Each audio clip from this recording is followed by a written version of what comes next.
Est-ce que vous avez la sensation d'être assez? Ouais, je commence direct. Si la réponse est oui, bah bravo. Je sais pas ce que vous faites là. Et si c'est non, installez-vous parce que j'ai une petite histoire à vous raconter. Depuis mon enfance, il y a un conte en particulier qui a eu beaucoup de valeur à mes yeux. Et c'est assez bizarre parce que dans cette histoire, on peut déjà dire que les personnages ne sont pas très communs et qu'il n'y a pas vraiment de grands arcs narratifs ni de scènes vraiment extravagantes. Mais pour autant, j'ai toujours été profondément marqué par le sens de celui-ci. Cette histoire, c'est celle d'un simple petit carré.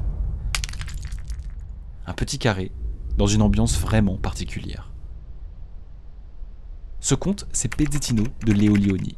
Alors je vous conseille vraiment d'aller voir les vraies illustrations et les vrais bouquins, parce que déjà c'était cool pour un bouquin pour enfants, et parce que, évidemment vous savez que je vais rendre le design excessivement sombre, mais ce sera ma manière de faire une review qui lui rend hommage. Si jamais vous êtes dans un mauvais mood, j'espère vraiment que ce conte vous fera du bien, autant qu'il m'en a fait étant mini, sous la pluie battante d'un dimanche soir avant la rentrée. Pour faire simple, Pezzettino, c'est un petit carré qui voyage dans un monde vaste et rocailleux. Le truc, c'est qu'il n'est pas seul. Il est amené à côtoyer ses amis, qui sont un peu différents.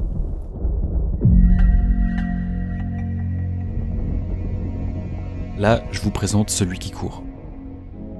Une immense créature sur deux pattes, composée de plusieurs carrés.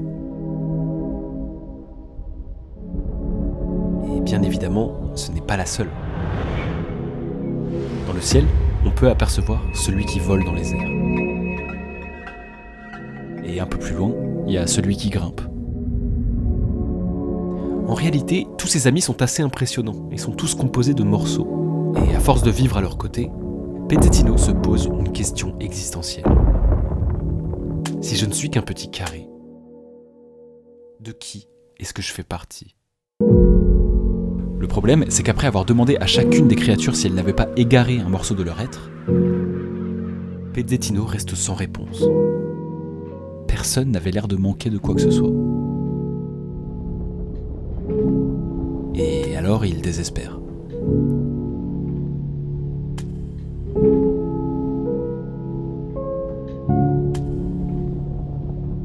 Et un jour, au détour d'une grotte, il finit par poser la question à celui que l'on appelle celui qui est sage.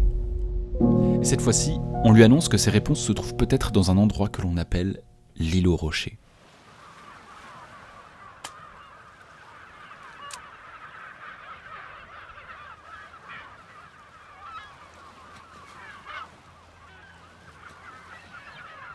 Arrivé sur l'île, rien ne s'améliore, et c'est pire encore. Il n'y a absolument rien. Pezzettino est seul.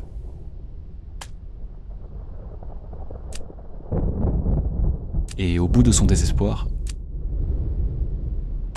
il finit par trébucher.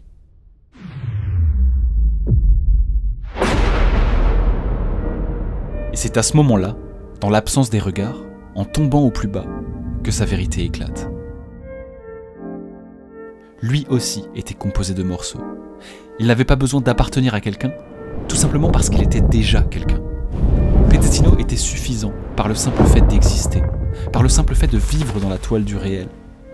Dans l'infinité de l'être, l'injonction à la performance devient absurde. L'obsession de la croissance, de l'amélioration, n'a plus vraiment de sens au cœur de nos entrailles.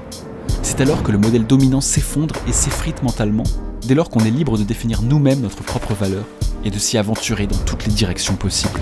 À l'abri des regards, le poids de la pression sociale s'abat. Tous les idéaux d'accomplissement ont fini par faire croire à Pezzettino qu'il n'était pas suffisant. Et au fond, le problème n'est pas de s'améliorer ou non. Le problème, c'est de confondre la volonté et l'injonction.